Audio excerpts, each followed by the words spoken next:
My name is Brian Pepin. I'm a developer on the .NET Client team, and I want to talk to you for a little bit about how to take these fantastic class libraries that you've been writing under .NET and make them really work well in a development tool like Visual Studio. So most of you have probably used Visual Studio at some time in the past. Anyone who's used it knows and has kind of grown accustomed to a really a rad kind of experience. You get lots of help when you're writing your code. You use IntelliSense drop-downs. You have really rich documentation available to you. There's lots of fancy designers and other kinds of little graphical widgets that are built right into the tool to make your life a lot easier. Let's face it, there's like 3,000 classes now in the .NET framework. It's really not going to get any easier unless we really kind of make the development tools work along with you as a developer. So, you know, we have the drop-downs for statement completion. In Visual Studio, the help system is actually really deeply integrated in with the rest of the editor and the tools. So, for example, if I'm in a VB project and I have my cursor sitting on the right line method of console, if I hit F1 there, I don't have to worry about ending up with compact framework documentation for Visual C++'s right line method for some random thing, because there's context built into the tool that knows that I'm in a VB project. I have my caret sitting on a class that's in the design time or desktop version of the .NET framework. Some new things that we have in Visual Studio that I'm going to show you here in a minute in a little quick demo is we've recognized that in a lot of cases when you're debugging code, it's great to show all the internal private details of your own code that you're writing, but it's always, you know, maybe not the best experience to show all those private implementation details of stuff in the framework or stuff that you didn't write. So there's some ways that you can sort of expose what really needs to be exposed to developers using your classes without having to let them wallow around in the bowels of your internal data structures. And finally, Visual Studio has always had a really fantastic support for designers and building graphical things and graphical web pages and things like that. That gets better in Visual Studio Would-Be. I'm going to show you a few of the kind of the slick features that we have there that if you are writing GUI controls, you can take advantage of to make your controls just that much better. So now I'm going to give you a little quick demo of one of the latest and greatest bits of Visual Studio Would-Be right off the build machine. So hopefully it's going to work. So how is that possible? What are the things I need to do if I'm a class developer, if I'm writing a class library, to make some of this stuff actually work in Visual Studio really well? Well, the answer is we kind of have sort of three buckets of technology that you can put to use. The first bucket is metadata, either through custom attributes or through XML documentation comments. I'm going to show a big variety of those in a second. Also, we have some guidelines or some restrictions or guidance that we'd like you to follow when you're designing your class library that will make it work inside of Visual Studio better. Most of these guidelines are also not just sort of things you want to do to make Visual Studio happy, but they're also really good guidelines for end users as well, because they provide a usability benefit to your classes. And the third bucket is probably the largest, but it's also the most powerful. And that's that we can only take metadata so far. We can only take sort of design rules and inference so far. At some point, we have to run code. And Visual Studio will load in and execute code that's specific to design time support so that you can get a much better experience. And I'll show how some of that works. In fact, I already demoed it a little bit with the little debugging infrastructure there that showed you just the values that were exposed. Well, I had to write a small bit of code to make that work. So quickly with metadata attributes, and thankfully I'm not going to go into each one of these in grave detail with samples, but we have a lot of them. I looked around in the component model directory of the framework tree, and we've just got reams and reams of these custom attributes. They've turned out to be pretty handy, and we've explored that handiness with definite vigor. But here's some of the more common ones and some of the sort of the categories of the things that they control and they tweak. So if you're writing something that plugs into a GUI or a graphical designer, the description attribute, I'm actually going to demo. In fact, I already sort of demoed it with the little documentation it shows on the bottom of the property window. It just provides a description of a class or a property or a member, whichever you'd like. The browsable attribute allows you to hide a property from the property window. You might have a property that's redundant with another property. For example, the rectangle class has XY width and height, but it also has top, left, right, bottom for convenience. Those are convenient methods, but they'd be really redundant if we showed them in a property window. So we mark them so that they don't show up there because they're silly to have. There's also a couple of attributes related to data binding. So in .NET, you can bind any piece of data to any property or any field that you'd like. The problem with that is inside of a development tool, you need some way to scope that, to announce that, hey, you know, this thing over here is actually interesting to data bind to, or this thing over here really does like to talk to data. If you didn't have that, we would have to show the user every possible permutation, and the UI would be completely unfathomable. So the bindable attribute is actually used to just mark a particular property as an interesting property to bind to. This doesn't restrict the user. The user can still bind to other properties, but this marks that property as an interesting one that will show up by default in the user interface.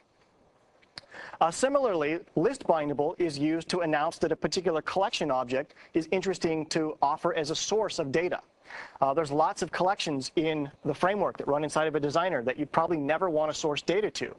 The controls collection inside of that hangs off of every control is a great example of something you probably don't want to data bind to. But if we didn't have an attribute like list bindable to guide us on which collections are interesting, we'd end up having to show all these random things in the tool, which wouldn't make much sense. And the last attribute I have under designers is called default value attribute. Now, this attribute is used to mark the default value of a particular property. Now, you still have to code what value is the default within that property, but this attribute is used as a marker so that the code generator, or if you're writing out to XML, an XML generator, knows that it doesn't have to write out statements for all 300 properties on your component. Use the default value attribute to mark off what the default values are, and it's only going to write out the values that differ. So those are really interesting things for designers. Now, the majority of the classes in the world aren't designer classes. So there's also quite a few attributes that are useful for things outside the designer. For IntelliSense, there's a couple of attributes that are useful. One is the editor browsable attribute. I'm going to get into great detail in a minute with this attribute, but what this does is it allows you to control which members actually show up in the IntelliSense dropdowns. And similarly, XML documentation is extremely important in IntelliSense so that parameter tips show up, and the little tool tip I showed that had help information about particular methods and properties. That stuff is really valuable to users when they're trying to sort of explore and learn how an object model works.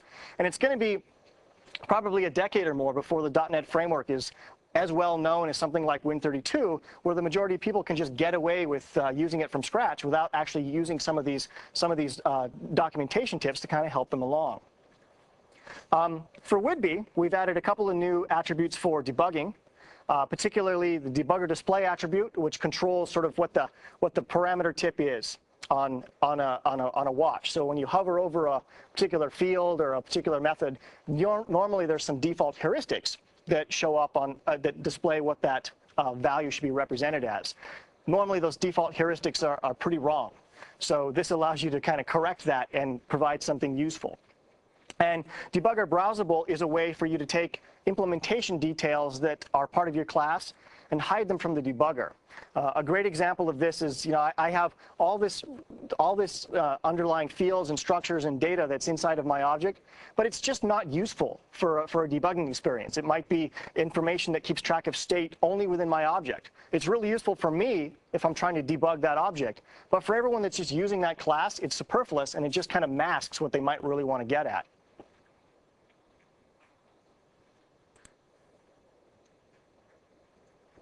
So let's look at a couple of examples of sort of bad versus good experience in a development tool. So I have my favorite class Circle here. It's really complicated, does a lot. It's got two properties called center and radius. But if I expand and select the center property in the property window, all I have at the bottom of the window is the little word center. Well, I knew that. I selected that property. But what is it the center of? Is it in pixels? Is it in inches? I have really no idea how to set that property. I can take a stab here or there, and I'll probably get it right. But it sure would be nice if there was some information that told me a little bit more about that property. And here's how you provide that information. So I put a custom attribute on my center property called description, and I type in whichever description I'd like. And after I do this, the property will show up in the property window with a nice little text string that I provided. Now, a common question that a lot of people in Microsoft ask is, well, you know what, we localize our products, and this doesn't look very localizable to me. How do I localize this?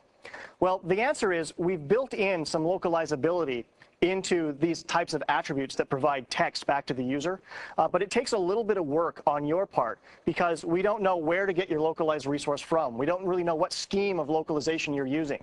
So because we have all these unknowns, we can't do localization by default. But what we can do is allow you to derive from description attribute. If you derive from description attribute, there's a protected property there called description value. And within description value, you can do the necessary resource transformations to provide a localized value. And to put that to use, what you would use is you would actually use the resource key in the constructor of whatever derived description attribute you have, and use that throughout your code base. And then internally what will happen is whenever anyone asks for a description, your overridden description value property will simply fetch that key out of the resource and return the string.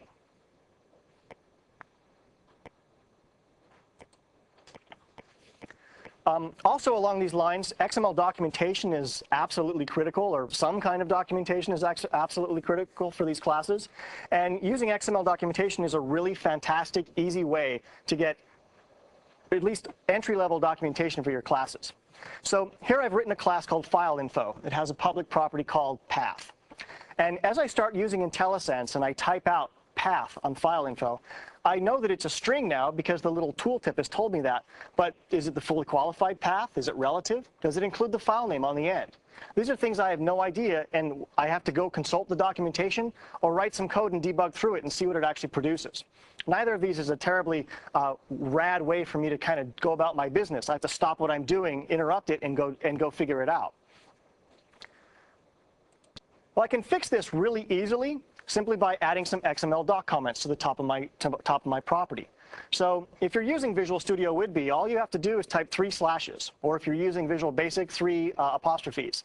And the injection for the default doc comment template will be injected for you. And if you're using a method or a constructor that actually has arguments, all the necessary parameters for those arguments will be injected as part of that template also. So all I've done here is I've added some text that says, okay, this is the fully qualified path. And the result of this is that now as I start typing path, I actually get a nice help string to tell me how that works. So the way that, if you've never used XML documentation, the way that this actually works is the compiler sees these tags and emits a series of XML files into your output directory that represents all of this data that's just basically been sucked off of all the class code and injected in the directory. So there's a tool in Visual Studio that will take those XML files and run a transform on them and build a sort of an introductory website that is the documentation for your component. If you're a small shop that doesn't have a large documentation team to document everything, that's a fantastic way to get help for reasonably cheap, provided your developers can spell, which most of ours can't. So the alternative, of course, is to have a documentation team. And there's a couple of ways you can do this. On the Windows Forms team, when we were working on 1.0, we chose poorly. And the way that we chose to do this was we had a separate tree for documentation. And that team checked in documentation into the summary tags and all these other things directly into the source tree. And then we tried to merge it. Well, you can imagine path may not have very much, but a fairly complicated property or a fairly complicated control may have paragraph after paragraph of documentation stored in it. So the first thing that does is it causes our source code base to get absolutely huge. And the second problem we had was, well, what do you think's happening on the development side of the tree while all this is going on? We're slamming in code like crazy. We're reordering functions and reordering classes and moving stuff around. And the net result was every time we tried to merge the source code, we ended up on the floor for about a week while we tried to resolve merge conflicts. And even worse, some of those conflicts weren't resolvable. We had to just sort of pick and choose by hand, and we actually broke a lot of features by accident because we accidentally erased entire methods without knowing what we were doing, because when there's that many changes in the file, you just really don't have enough experts that can actually pick through it. So luckily there's a fix to this, and it's through the use of another tag on the XML doc comments called include. Now, I haven't shown it here because it's really simple. You just type in bracket include, and if you're in Visual Studio Would-Be, you'll get the prototype template for you. And remember I said that these comments end up ejected from the compiler into XML files. all the include tag says is, well, you know what, here's my XML file. And then you put the same summary, remarks, whatever, XML inside of this external file. Let your documentation team party on that all they like. In fact, you can even write really simple tools that will show you if any members have changed and things like that through the source depot system. And then the net result of that is you can keep development and documentation mostly in sync.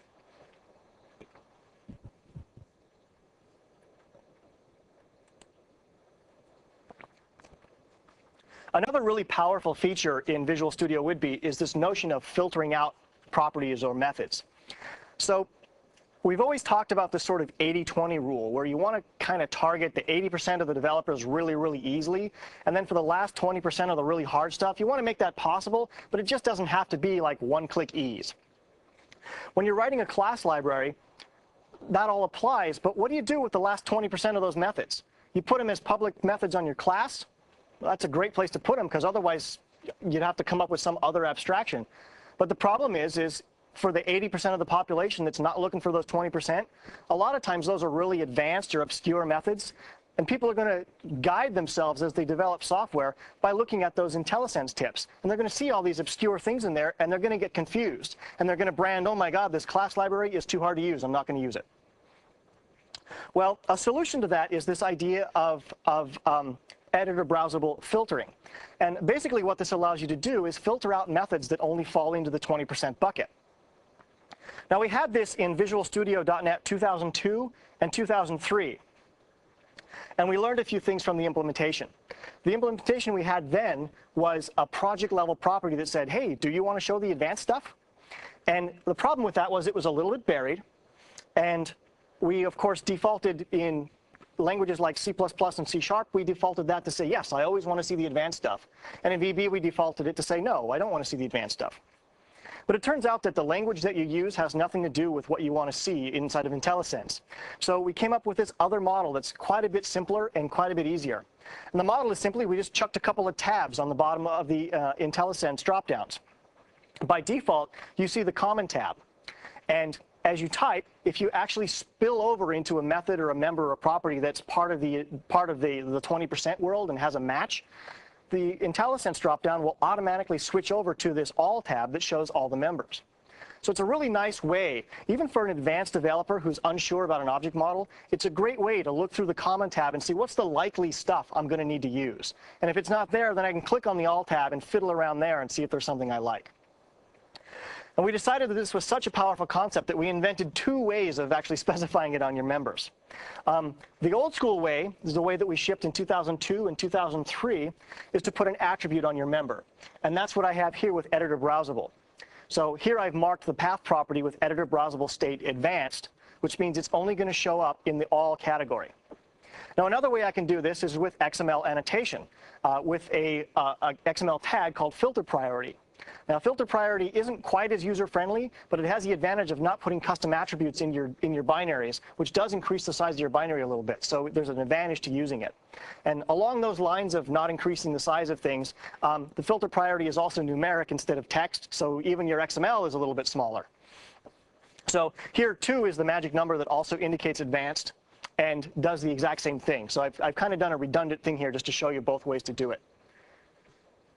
Now, the interesting thing about both filter priority and editor browsable is they actually have 3 values.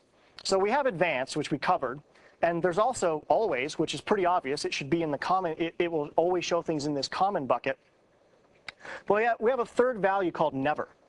And you might think to yourself, well, why would I introduce an API if I never want to show it in the IntelliSense dropdowns?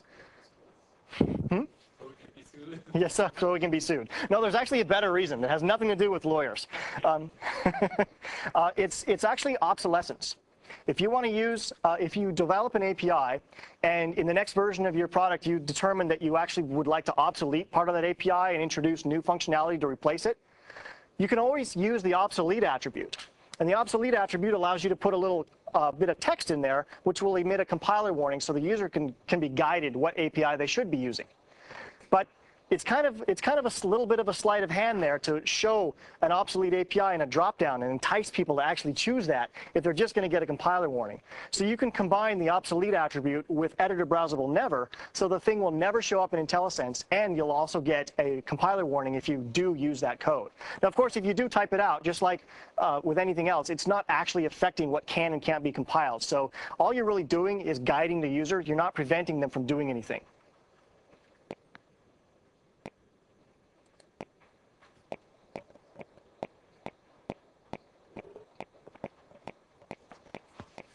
So those were a couple of the most interesting attributes. I could go on forever with them, but they're just not that interesting.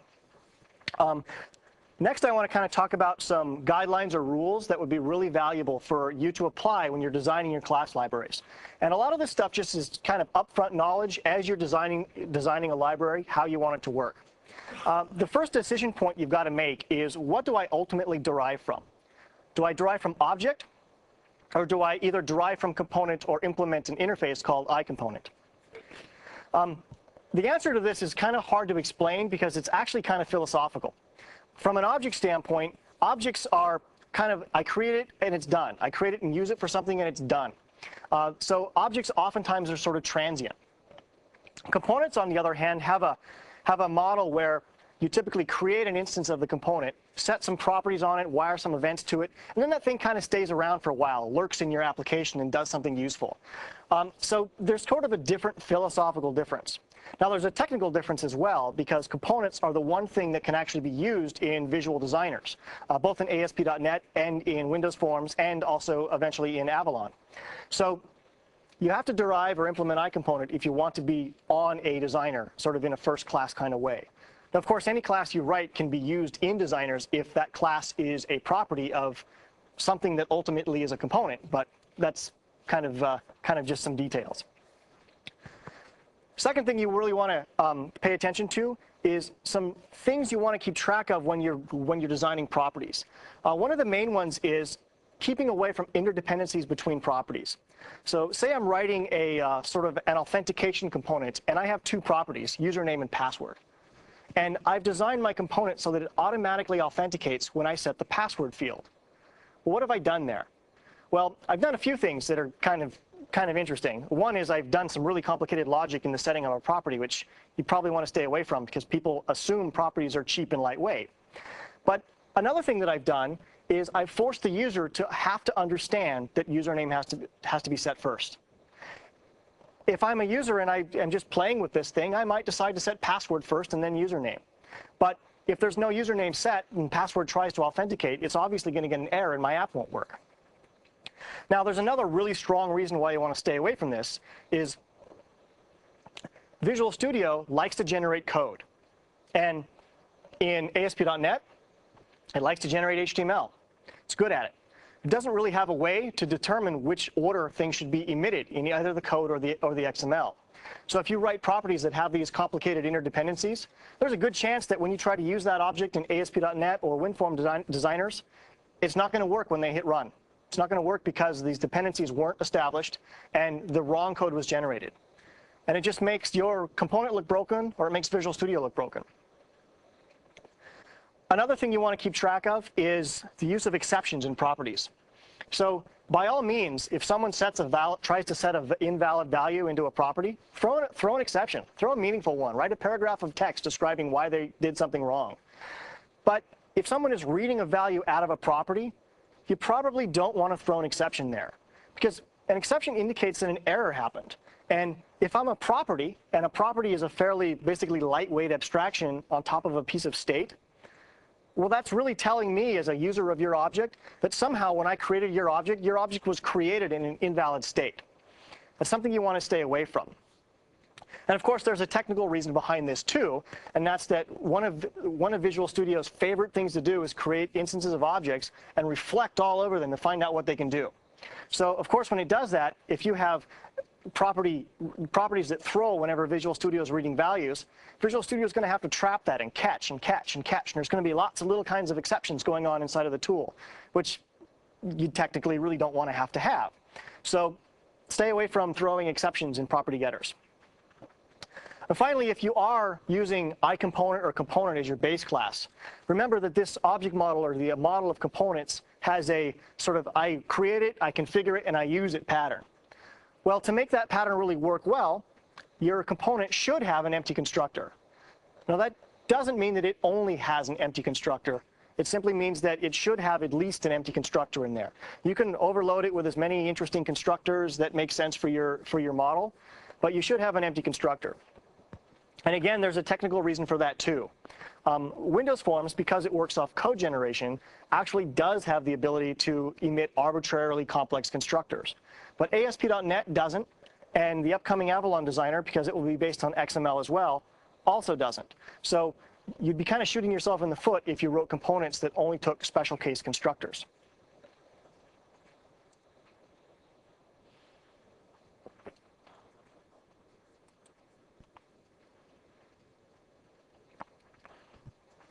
So the last category of sort of tools we have to make development tools work well is this category of custom tool code.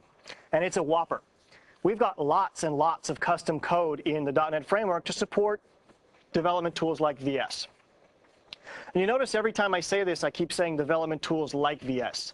And that's because everything that we put in the framework for design time works in any development tool. It's reusable. It can be used by Borland, it can be used by Eclipse, it can be used by anyone who wants to write a development tool that works with our stuff. So that's a good thing.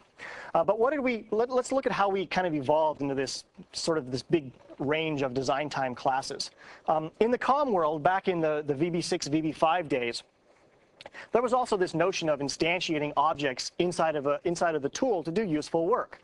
The VB Forms Designer was the most obvious example of this.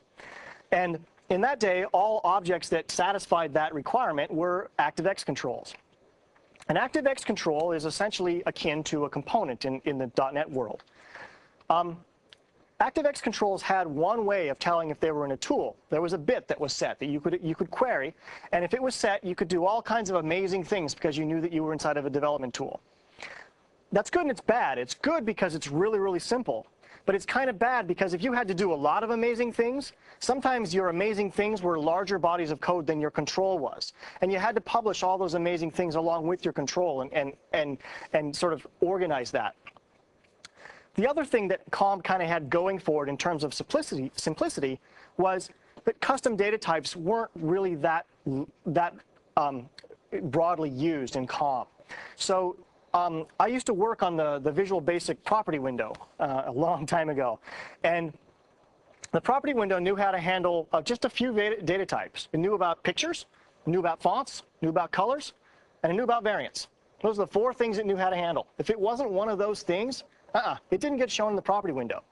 But in the .NET world, we've got thousands of types. We love to create types, and we love to create nice specific types for particular kinds of tasks. And because of that, a property window that only knows about a few stocked types isn't going to cut it anymore. We've got gradients and triangles and vectors and all kinds of stuff that we just would never be able to keep up. So in .NET, we've introduced this notion of design time classes. So the main mantra behind these classes is either change the behavior of a running runtime object, or add new behavior that enhances its functionality. But one of the key models behind this is you can put all this stuff in a separate class, and you can even put that class in a separate assembly, and you never have to really bloat your runtime stuff. Especially if you're concerned about redistributable size, you can put all that sophisticated design time stuff in an SDK assembly and not ship it with part of your runtime redist. So there's a lot of examples of these, and I'm actually going to just pick on 3. But there's quite a few others out there.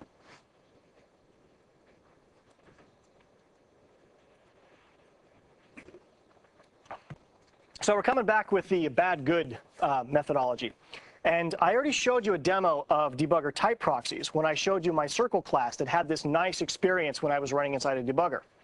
And anecdotally, there's a good story on how we got here. In Visual Studio.NET 2002, the first version we shipped, we didn't have all we could do was sort of show the default internals of a class. And some classes are very handy. hash tables are probably one of the handier classes we have in the framework. Everyone loves to abuse hash tables. I've done some performance work on some of our internal stuff, and surprised to find us allocating hundreds and sometimes thousands of hash tables because we love them so much.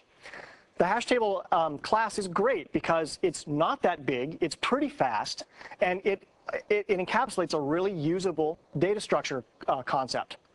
Well, unfortunately, in order to make hash table not that big and really, really fast, it's not written like a CS 101 hash table.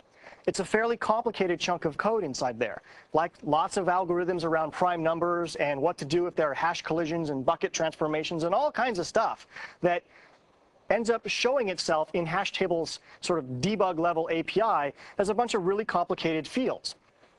So as an example of this, I wrote a simple program and I put 2 values inside of a hash table. And then I tried to time myself and figure out how long it took me to find one of those values. And luckily, with only 2 values, I didn't have very many buckets to look in. But you can see here that hash table actually defaulted to 11 buckets. And I actually had to trawl through the first 3 of them and finally stop at the 4th bucket before I even found the first value I was looking for. Now, if you got 100 things in your hash table, or 1,000, this is a pretty slow way to go. Unfortunately, that's a pretty common way of using a hash table. So we made it a little bit better in Visual Studio 2003 with some special casing. And then in Whidbey, we finally kind of saw the light, and we wrote an extensible mechanism so that anyone writing a class can actually change the way that the hash table looks at design time, or, well, any class you have. So as an example of how to use this, I will add an attribute to my hash table class called debugger type proxy. And essentially, this class stands in for hash table at debug time. And the object model that's exposed on this class is what's actually exposed to the user in the watch windows. So all I've done here is I've created a class called htDebugView. And notice that it doesn't have to be public. It can be private. And if you want to, you can even nest it inside of your hash table class. It's no big deal. The only requirement is that this class takes in its constructor an instance of the hash table. And I haven't shown the details here, but this class would expose perhaps an array of name value pairs or something a little more obvious to the way a hash table typically works. The result of this is a much better experience in watch windows. I actually see just a drop kind of nice linear list of all the name value pairs in my hash table. And this is a lot easier. It took me a lot less time to find hello in this world than it did in the last example. Now, if you are an advanced developer or what you're finding in this debug view just doesn't cut it for you, anytime that there's a custom debug viewer installed, there's always a value called raw view at the bottom of the watch. So you can always open that up and see all the gritty details if you really want to. But this is a fantastic way to really help people when they're debugging code and working with code, because they don't really have to know about all the nuances of how the CLR decided to approach the implementation of hash table.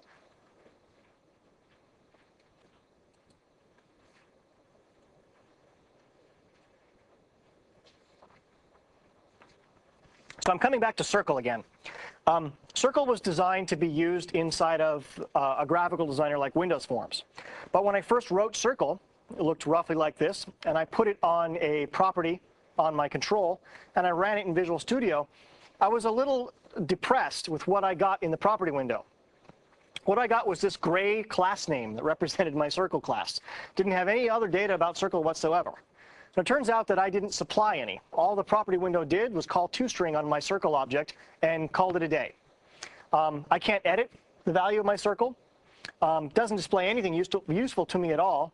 And Circle itself doesn't actually save itself in either the Windows Forms code generator, or if I were to use this in ASP.NET, it wouldn't be able to save in XML or in HTML. And if I were to use this in Avalon, it wouldn't be able to save in XAML.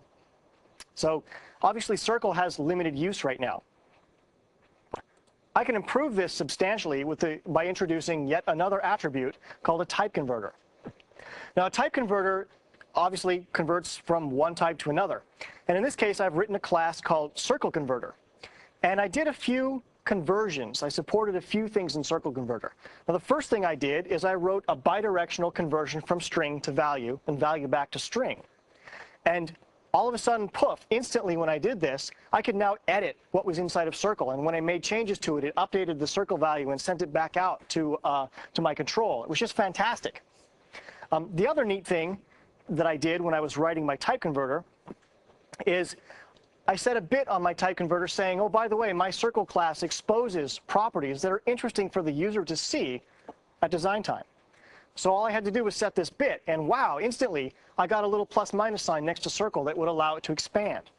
Now the neat thing about this was I didn't have to do anything on the center property because center is already of type point, and what do you know? Point already supplies its own type converter that does all this stuff for me. So I got all the benefits of points sort of designability for free.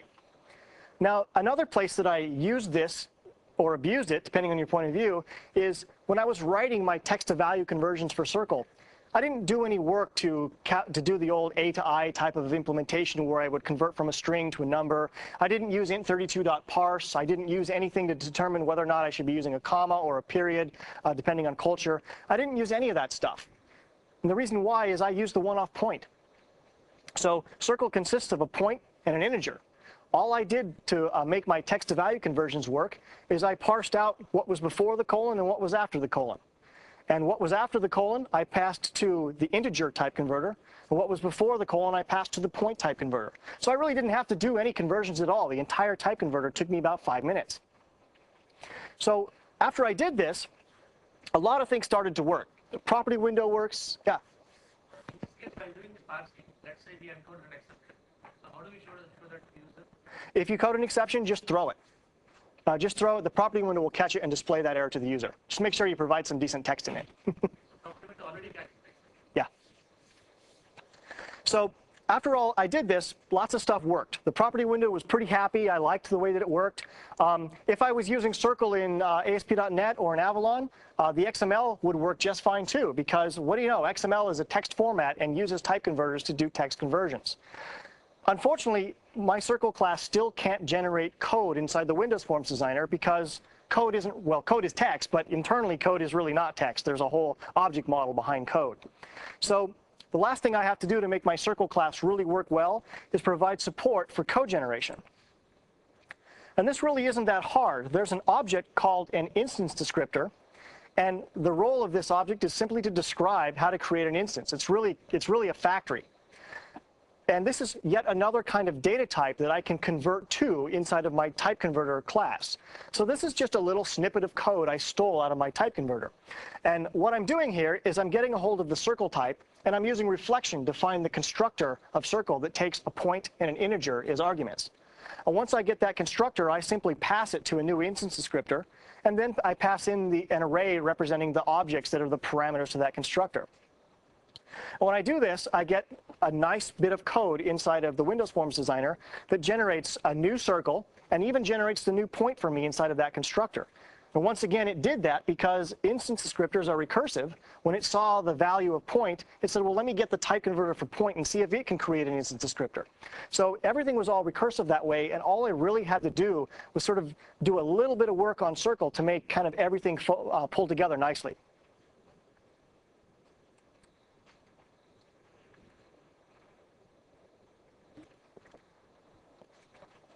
One of the challenges I've heard with type converters is the API is not terribly complicated, but it's really open-ended. It basically has a convert to and a convert from method that takes a source and destination type. So everyone always asks the same question, what type should I support? String to value is pretty obvious. Almost nothing works if you don't do string to value conversions, but I could actually try to convert any kind of data type there that I want. And really, there's a few things that are valuable, and of course, probably as time goes on, that list of few things will probably grow. But for now, we have a few things sort of prioritized that you should try to support if you're writing a type converter. So the first priority, like I said, was a good string to value, value to string conversion. And these kinds of conversions should also be sort of culture aware. The method for conversion takes a culture info. So for example, if it's invariant culture, you know that you're writing to something that probably is that's independent of language. But if you're receiving another culture, then you want to be able to make sure that you're aware of comma versus period type of methodologies and things like that. Now, in a large part of the time, you don't have to be aware of that if you use my model of using smaller type converters to build up larger type converters. And then the other thing I showed you that's also first priority is providing some sort of instance descriptor support so that your class can actually emit code nicely in a code generator. Next priority is a little bit of help in the property window to make the experience better. I showed you expandable properties. You just set a bit on the type converter and all of a sudden the property window will expand and contract on the properties. And you can also choose which properties are exposed in this fashion. So for example, the font object that we expose actually filters and chooses, I think, name and size and a couple of other attributes and actually moves those to the top of the list and then lists all the others afterwards. That way we sort of cover ourselves in case someone adds a new property to font, but the first three or whatever really interesting properties are right up toward the top. And the other thing that you can do with a type converter is you can provide a list of standard values.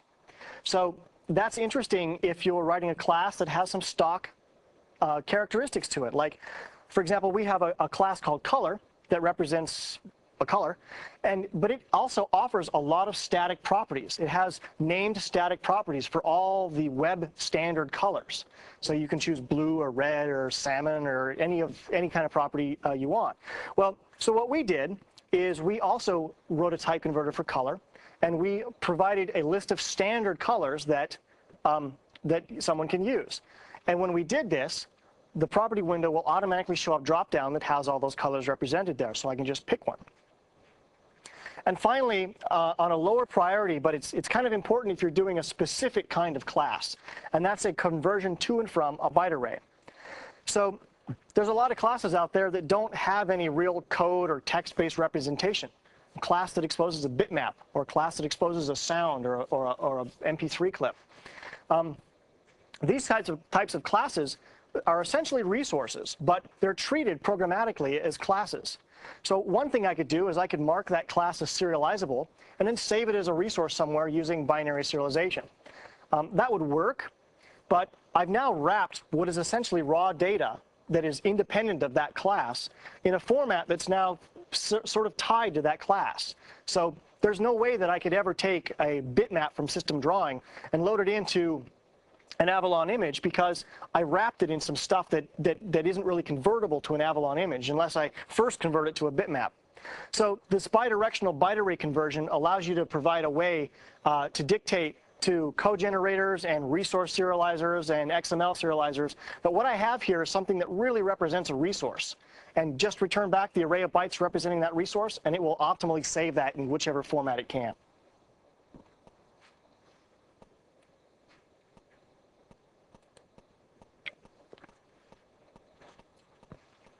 The last section I want to talk about can be very large, but I actually haven't devoted a huge amount of time to it here because you get a lot of benefits of this model for free. So it's kind of a pay-for-play situation.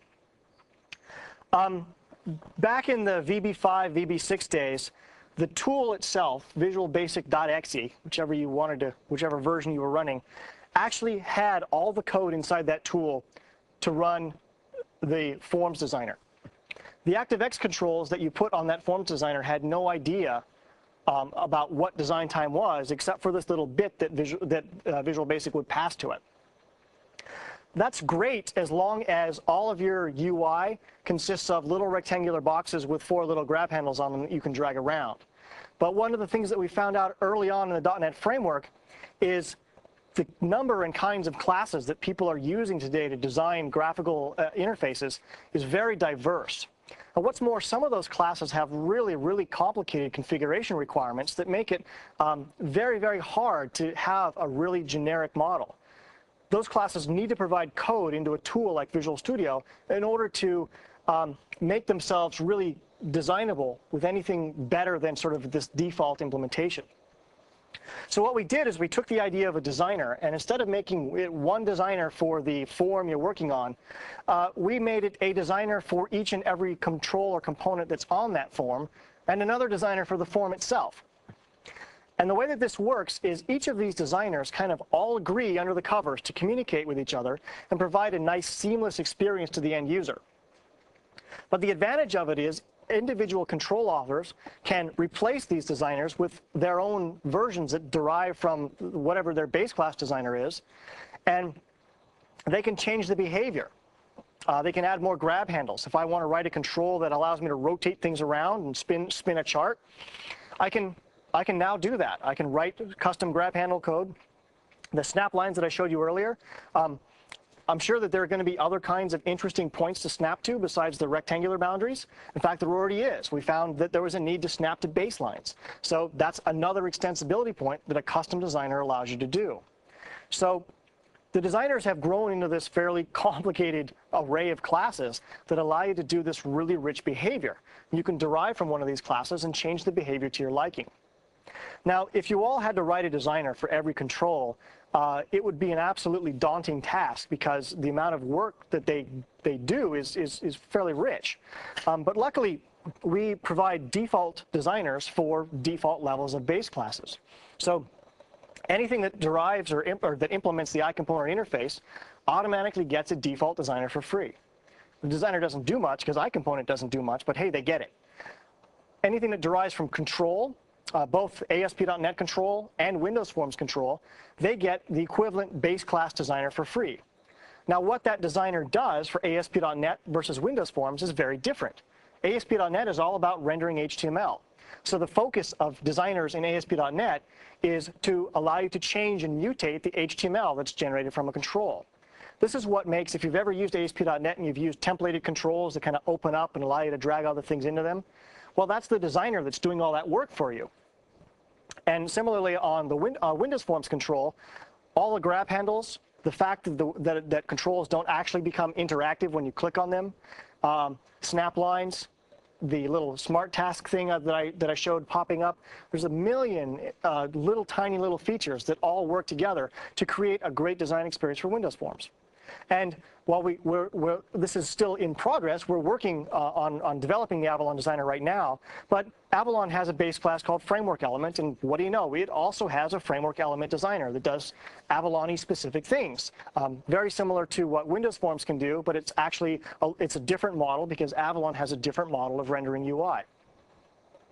So that's a great advantage because not only do the designers stay out of the way enough to allow all these very, very different kinds of UI technologies to use them, but it also means that if you're kind of sifting around and trying out different technologies or shifting focus from one technology to the next, you don't have to throw out all your knowledge and completely relearn what you've known because each of these models has the same fundamental architecture.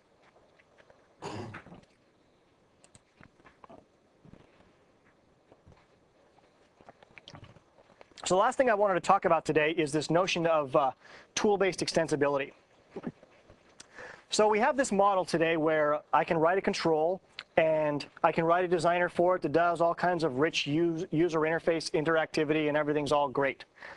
Well, what happens when a tool like Visual Studio comes along and says, "Woo, yeah, you guys really didn't do very much work on that at all, did you? Really isn't very usable." In the good old days of VS.NET 2002 and 2003, I guess for most people that aren't in the Visual Studio team, the good old days are still here. The solution to this was, well, Visual Studio would implement the design experience for you. But the only way to make this happen was the class itself, your runtime class, had to have one of these little metadata attributes that pointed back to the Visual Studio assemblies. Well, that's a bad thing to do. You get this great tool experience in Visual Studio, but you sure can't get a very good tool experience in Delphi, and you sure can't get a good one in Eclipse. And you really kind of short-circuit the whole third-party development tool market because all of a sudden, all these runtime classes have attributes that point back to Visual Studio. Not a good thing. So one of the things that we did for Whidbey is we came up with this model of tool-based extensibility. So if you think of writing code as a series of hierarchy or layers, now at the bottom layer is the runtime object model, a set of classes that's kind of the first priority for you to deliver writing as an author of these classes. Of course, this includes all the documentation and all the samples and all the other stuff associated with writing a decent runtime object model. But then I've just shown you all of these different sort of development tool-centric chunks of code that you may want to write to make sure that the experience of your controls in a dev tool is decent, is pretty first rate. And the expectation here is that these two combined together are sort of what you ship as your SDK. Now, your design time code may be entirely internal. It may not have any public surface area or documentation whatsoever, and that's fine, as long as the runtime code makes use of those design time classes appropriately and everything works out okay. No one's going to really hate you for it. But there's going to come a time when, maybe you don't have time to write a really amazing design experience for a particular bit of code. And there's also going to come a time when a tool like Visual Studio invents some new wacky user interface model, and all of a sudden what you've written doesn't work for them. Well, that's where the next layer comes in, and we now have the ability in Whidbey to selectively replace metadata and make changes to services as they come in. A lot of little technical hoo-ha that essentially allows a development tool like Visual Studio to custom tailor the experience and replace chunks of your design time logic with its own design time logic. And the idea behind this is, we can incrementally make things better as time goes on, and also we don't have to bake as much stuff into the core runtime to make a decent experience.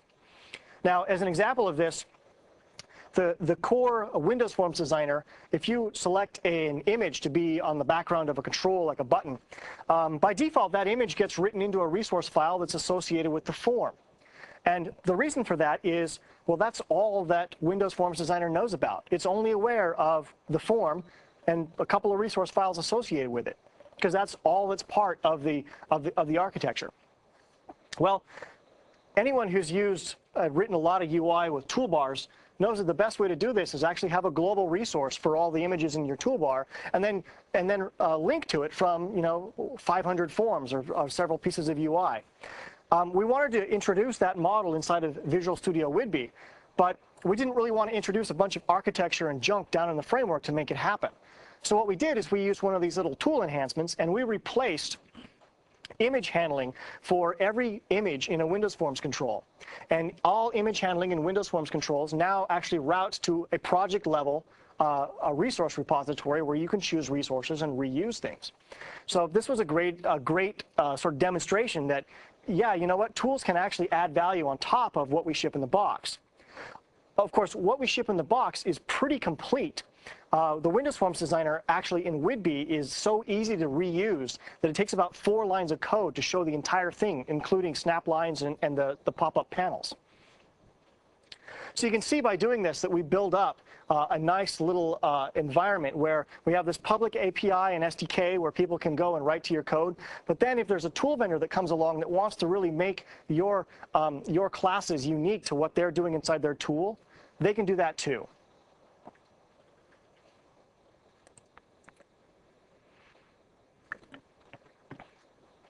So just to quickly summarize, everyone who's ever used VS and everyone who's ever used Eclipse or pretty much anything but VI has kind of grown accustomed to a really good experience in the tool.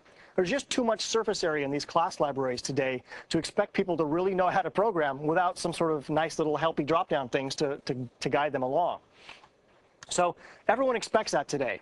Unfortunately, because of the richness of these development tools, in order to provide that kind of an experience, a lot of times people writing classes are going to have to contribute a little bit of code or a little bit of metadata or at least some good help documentation to sort of make all of it possible.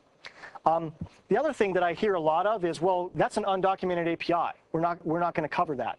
Or that we need to share that internally, but we're not actually going to make that part of our API. I can tell you, coming from the owner of, I don't know, probably 2,000 classes in the framework for Windows Forms and the designers, that if it is public, people are going to use it, regardless of whether you want them to, regardless of how much of a big explanation point you put in the documentation and say, hey, don't use this. Someone's going to use it. So you should kind of bite the bullet and either make things internal or keep things public. And so that's all I've got. If anybody has any questions, we have about 15 minutes at the end here. Yeah. Custom templates, oh, in Visual Studio? I don't know. It's changed every product cycle. I can find out for you, though, if you give me your email alias afterwards. I'll put you in touch with the right people for that. Any other questions I don't know how to answer? Okay, thanks.